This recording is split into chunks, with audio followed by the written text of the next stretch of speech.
Hi hello friends, ಎಲ್ಲರಿಗೂ ನಮಸ್ಕಾರ. ರೇಖಾ ಅಡುಗೆ ಚಾನಲ್ಗೆ ಸ್ವಾಗತ. ಹೊಸದಾಗಿ ನನ್ನ ಚಾನಲ್ ನೋಡ್ತಾ ಇದ್ದರೆ ಪ್ಲೀಸ್ ಸಬ್ಸ್ಕ್ರೈಬ್ ಮಾಡ್ಕೊಳ್ಳಿ. ಬನ್ನಿ, ಇವತ್ತು ತುಂಬಾ ಸುಲಭವಾಗಿ ಕುಕ್ಕರಲ್ಲಿ ಚಿಕನ್ ಕುರ್ಮಾ ಯಾವ ರೀತಿ ಮಾಡೋದಂತ ತೋರಿಸ್ಕೊಡ್ತೀನಿ. ಈ ಚಿಕನ್ ಕುರ್ಮಾನ ನೀವು ಎಲ್ಲ ಥರ ಸೈಡ್ ಡಿಶ್ ಆಗಿ ಯೂಸ್ ಮಾಡ್ಕೋಬೋದು. ಚಪಾತಿ, ಪರೋಟ, ಇಡ್ಲಿ, ದೋಸೆಗೆ, ಮುದ್ದೆಗೆ, ರೈಸ್ ವೆರೈಟಿಗೂ ಕೂಡ ಸೂಪರಾಗಿರುತ್ತೆ. ಅಷ್ಟೇ ಸುಲಭವಾಗಿ ಮಾಡೋದು. ಇದೊಂದು ಡಿಫ್ರೆಂಟ್ ರೆಸಿಪಿ, ಬ್ಯಾಚುಲರ್ ಸಹನೂ ಮಾಡ್ಕೊಬೋದು. ಯಾವ ರೀತಿ ಮಾಡೋದಂತ ನೋಡೋಣ.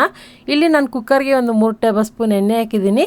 ಎಣ್ಣೆ ಬಿಸಿ ಆದಮೇಲೆ ಚಕ್ಕೆ, ಲವಂಗ, ಏಲಕ್ಕಿ ಮತ್ತು ಕಲ್ಲುವ ಎಲ್ಲ 2 ಪೀಸ್ ಹಾಕ್ಕೊಂಡಿದ್ದೀನಿ.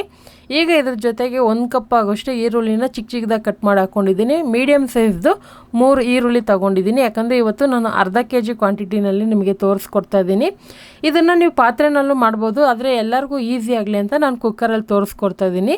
ಈಗ ಇದ್ರ ಜೊತೆಗೆ ಒಂದು 4 ಹಸಿರು ಮೆಣಸಿನ್ಕಾಯಿನ ಸ್ವಲ್ಪ ಕರಿಬೇವಿನ ಸೊಪ್ಪು ಹಾಕ್ಕೊಂಡು ಫ್ರೈ ಮಾಡ್ಕೊತೀನಿ. ಈರುಳ್ಳಿನ ಒಂದು 2 ನಿಮಿಷವರೆಗೂ ಫ್ರೈ ಮಾಡ್ಕೊಳ್ಳಿ. ಸ್ವಲ್ಪ ಅರ್ಧ ಬೆಂದರೆ ಸಾಕಿದು.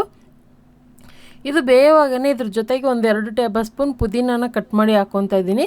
ಪುದೀನ ಫ್ಲೇವರ್ ತುಂಬಾ ಚೆನ್ನಾಗಿರುತ್ತೆ ಚಿಕನ್ ಕುರ್ಮಾದಲ್ಲಿ. ಇದ್ರ ಜೊತೆಗೆ 2 ಟೇಬಲ್ ಸ್ಪೂನ್ ಕೊತ್ತಂಬರಿ ಸೊಪ್ಪನ್ನು ಕಟ್ ಮಾಡಿ ಹಾಕ್ಕೊತಾ ಇದ್ದೀನಿ. ಹಾಕ್ಕೊಂಡು ಫ್ರೈ ಮಾಡ್ಕೊಳ್ಳೋಣ. ಈ ಥರ ನೀವು ಒಗ್ಗರಣೆಯಲ್ಲಿ ಫ್ರೈ ಮಾಡಿದಾಗ ಫ್ಲೇವರ್ ಲಾಸ್ಟ್ ಗಂಟನೂ ಹಾಗೇ ಇರುತ್ತೆ. ಸೊ ಊಟ ಮಾಡಿದಾಗ ಸಹ ಫ್ಲೇವರ್ ಹಾಗೇ ಇರುತ್ತೆ. ತುಂಬಾ ಸಿಂಪಲ್ ರೆಸಿಪಿ ಇದು. ಯಾರು ಬೇಕಾದ್ರೂ ಟ್ರೈ ಮಾಡ್ಬೋದು, ಚೆನ್ನಾಗಿರುತ್ತೆ. ಈಗ ಇದ್ರ ಜೊತೆಗೆ ಒಂದು ಸ್ವಲ್ಪ ಉಪ್ಪು ಹಾಕ್ಕೊತಾ ಇದ್ದೀನಿ. ಉಪ್ಪು ಹಾಕೋದ್ರಿಂದ ಸ್ವಲ್ಪ ಬೇಗನೆ ಬೇಯುತ್ತೆ ಈರುಳ್ಳಿ. ಈಗ ನೋಡ್ತಾ ಇರ್ಬೋದು ಸ್ವಲ್ಪ ಚೆನ್ನಾಗಿ ಬೆಂದಿದೆ ಅಲ್ವಾ. ಈಗ ಇದಕ್ಕೆ ನಾನು 2 ಮೀಡಿಯಮ್ ಸೈಜ್ ಟೊಮೊಟೊನ ಹಾಕ್ಕೊತಾ ಇದ್ದೀನಿ. ಈರುಳ್ಳಿ ಆಗಲಿ ಟೊಮೊಟೊ ಆಗಲಿ ಈ ಥರ ಚಿಕ್ಕ ಚಿಕ್ಕದಾಗಿ ಕಟ್ ಮಾಡಿ ಹಾಕ್ಕೊಳ್ಳಿ. ಇದಕ್ಕೆ ಯಾವುದೇ ರೀತಿ ನಾನು ಮಸಾಲೆ ಫ್ರೈ ಮಾಡಿ ರುಬ್ಬೋದಿಲ್ಲ, ಒಂದು ಡಿಫ್ರೆಂಟ್ ಮಸಾಲೆ ಮಾಡ್ತಾಯಿದ್ದೀನಿ. ಈಗ ಇದ್ರ ಜೊತೆಗೆ 1.5 ಟೇಬಲ್ ಸ್ಪೂನ್ ಶುಂಠಿ ಬೆಳ್ಳುಳ್ಳಿ ಪೇಸ್ಟು. ಸೊ ಇದೆಲ್ಲ ಹಾಕ್ಕೊಂಡು ಫ್ರೈ ಮಾಡ್ಕೊಳ್ಳೋಣ. ಟೊಮೊಟೊ ಹಾಕಿದ ಮೇಲೇ ಶುಂಠಿ ಬೆಳ್ಳುಳ್ಳಿ ಪೇಸ್ಟ್ ಹಾಕ್ಕೊಳ್ಳಿ. ಯಾಕಂದರೆ ನೀವು ಈರುಳ್ಳಿ ಜೊತೆ ಹಾಕಿದಾಗ ತಲೆ ಹಿಡಿಯೋ ಚಾನ್ಸಸ್ ಇರುತ್ತೆ. ಸೊ ಈ ಶುಂಠಿ ಬೆಳ್ಳುಳ್ಳಿ ಪೇಸ್ಟ್ ಹಾಕಿ 1 ನಿಮಿಷ ಫ್ರೈ ಮಾಡಿದ ಮೇಲೆ ಅರ್ಧ ಟೀ ಸ್ಪೂನ್ ಅರಿಶಿನ ಪುಡಿನೂ 2 ಟೀ ಸ್ಪೂನ್ ಅಚ್ಕಾರದ ಪುಡಿ ಹಾಕ್ಕೊತಾ ಇದ್ದೀನಿ. ಈ ಖಾರದ ಪುಡಿ, ಧನಿಯಾ ಪೌಡರ್ ಯಾವ ರೀತಿ ಮಾಡೋದಂತ ಆಲ್ರೆಡಿ ನನ್ನ ಚಾನಲಲ್ಲಿ ತೋರಿಸಿದ್ದೀನಿ. ನೀವು ನೋಡಿಲ್ಲ ಅಂದರೆ ಒಂದು ಸರಿ ನೋಡ್ಕೊಳ್ಳಿ. ಹಾಗೆ 3 ಟೀ ಸ್ಪೂನ್ ಧನಿಯಾ ಪೌಡರ್ ಹಾಕ್ಕೊತಾ ಇದ್ದೀನಿ. ಅರ್ಧ ಟೀ ಸ್ಪೂನ್ ಗರಂ ಮಸಾಲ ಬದಲು ನೀವು ಚಿಕನ್ ಮಸಾಲ ಪೌಡರ್ ಕೂಡ ಹಾಕ್ಕೊಬೋದು. ಸೊ ಆ ಚಿಕನ್ ಮಸಾಲ ಪೌಡರ್ ಹಾಕ್ಕೊಂಡು ಇದನ್ನು ನೀವು ಚಿಕನ್ ಮಸಾಲ ಕರಿ ಥರನೂ ಮಾಡ್ಕೊಬೋದು. ಸೊ ಕುರ್ಮಾ ಬೇಡ ಅಂದರೆ ಚಿಕನ್ ಮಸಾಲನೂ ಮಾಡ್ಕೊಬೋದು, ಅದು ಸಹ ನಾನು ಹೇಳ್ತೀನಿ. ಈಗ ನೋಡ್ತಾ ಇರ್ಬೋದು ನಾವು ಹಾಕಿರೋಂಥ ಎಲ್ಲ ಸ್ಪೈಸಸ್ಸು ಚೆನ್ನಾಗಿ ಗೊಜ್ಜು ಥರ ಆಗಿದೆ. ಈಗ ಇದಕ್ಕೆ ನಾನು ಅರ್ಧ kg ಆಗೋಷ್ಟು ಚಿಕನ್ನ ಚೆನ್ನಾಗಿ ಒಂದು 2 ಸರಿ ತೊಳೆದು ಹಾಕ್ಕೊತಾ ಇದ್ದೀನಿ. ನಿಮಗೆ ಚಿಕನ್ ಯಾವ ಸೈಜಿಗೆ ಬೇಕು ಆ ಸೈಜ್ ಅಂಗಡಿಯಲ್ಲಿ ಕೇಳಿದ್ರೆ ಕಟ್ ಮಾಡ್ಕೊತಾರೆ. ಸೊ ನಾನು ಇಲ್ಲಿ ಮೀಡಿಯಮ್ ಆಗಿ ಕಟ್ ಮಾಡಿ ಇಟ್ಕೊಂಡಿದ್ದೀನಿ. ಅದ್ರ ಜೊತೆಗೆ 2 ಲೆಗ್ ಪೀಸ್ ಕೂಡ ಹಾಕ್ಕೊತಾ ಇದ್ದೀನಿ. ಇದೇ ರೆಸಿಪಿನ ನೀವು ಮಟನಲ್ಲೂ ಸಹ ಮಾಡ್ಕೋಬೋದು. ಆದರೆ ಮಟನಲ್ಲಿ ಮಾಡಿದ್ರೆ ಮಟನ್ನ ಚೆನ್ನಾಗಿ ಸಪ್ರೇಟಾಗಿ ಕುಕ್ಕರಲ್ಲಿ 2 ವಿಸಿಲ್ ಬೇಯಿಸ್ಕೊಂಡು ಆನಂತರ ಕೂಡ ಮಾಡ್ಕೊಬೋದು. ಅಥವಾ ಇದೇ ಥರ ಮಸಾಲೆನಲ್ಲೇ ನೀವು ಒಂದು 15 ನಿಮಿಷ ಫ್ರೈ ಮಾಡಿ ಆನಂತರ ನಾವು ಉಳಿದಿರೋ ಇಂಗ್ರೀಡಿಯೆಂಟ್ಸ್ ಎಲ್ಲ ಹಾಕಿ ನೀವು ಕುಕ್ಕರಲ್ಲಿ ಒಂದು 5 ರಿಂದ 6 ವಿಸಿಲ್ ಬಿಟ್ಟರೆ ಮಟನ್ ಕುರ್ಮಾ ಕೂಡ ರೆಡಿಯಾಗುತ್ತೆ. ಈಗ ನೋಡಿ ಚಿಕನ್ನ ಫ್ರೈ ಮಾಡೋವಾಗನೇ ಇದ್ರ ಜೊತೆಗೆ ಒಂದು 1/4 ಕಪ್ ಆಗೋಷ್ಟು ನೀರು ಹಾಕ್ಕೊಂಡಿದ್ದೀನಿ.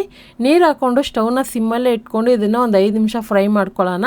ಇದು ಫ್ರೈ ಆಗೋಷ್ಟರಲ್ಲಿ ಇದಕ್ಕೊಂದು ಮಸಾಲೆ ರೆಡಿ ಮಾಡ್ಕೋಬೇಕು. ಅದೇನಪ್ಪ ಅಂದರೆ ಮೇಯ್ನು ಕುರ್ಮಾಗೆ ಬೇಕಾಗಿರೋಂಥ ಮಸಾಲೆ. ಇಲ್ಲಿ ಅರ್ಧ ಕಪ್ ಆಗೋಷ್ಟು ತೆಂಗಿನಕಾಯಿನ ಕಟ್ ಮಾಡಿ ಹಾಕ್ಕೊಂಡಿದ್ದೀನಿ. 1 ಟೀ ಸ್ಪೂನ್ ಗಸಗಸೆ, 1 ಟೀ ಸ್ಪೂನ್ ಸೋಂಕಾಳು, 1 ಟೀ ಸ್ಪೂನ್ ಮೆಣಸುಕಾಳು, ಒಂದು 4 ರಿಂದ 5 ಗೋಡಂಬಿ ಹಾಕ್ಕೊತಾ ಇದ್ದೀನಿ. ಸೊ ಈ ಥರ ಎಲ್ಲ ಹಾಕ್ಕೊಬೇಕು.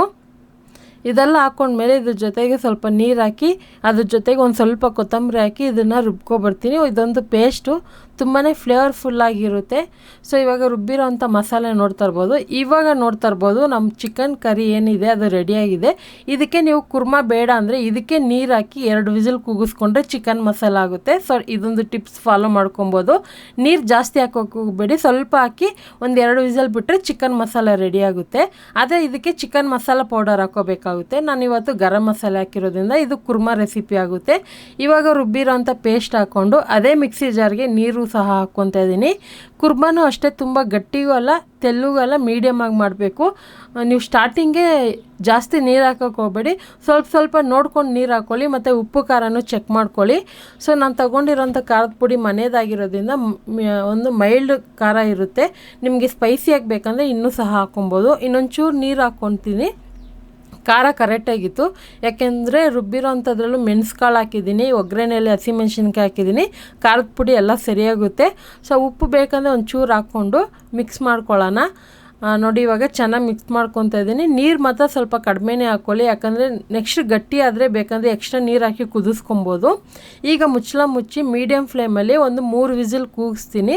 3 ವಿಸಿಲ್ ಕೂಗಿಸಿದ ಮೇಲೆ ಅದು ಗ್ಯಾಸೆಲ್ಲ ರಿಲೀಸ್ ಆದಮೇಲೆ ಓಪನ್ ಮಾಡ್ತೀನಿ. ಅಥವಾ ನಿಮಗೆ ತಕ್ಷಣಕ್ಕೆ ಬೇಕಂದರೆ 3 ವಿಸಿಲ್ ಆದಮೇಲೆ ತಕ್ಷಣಕ್ಕೆ ವಿಸಿಲ್ ತೆಗೆದ್ಬಿಟ್ಟು ಒಂದು 2 ನಿಮಿಷ ಸ್ಟವ್ ಮೇಲೆ ಹಾಗೆ ಇಟ್ಟು ಕುದಿಸ್ಕೊಳ್ಳಿ.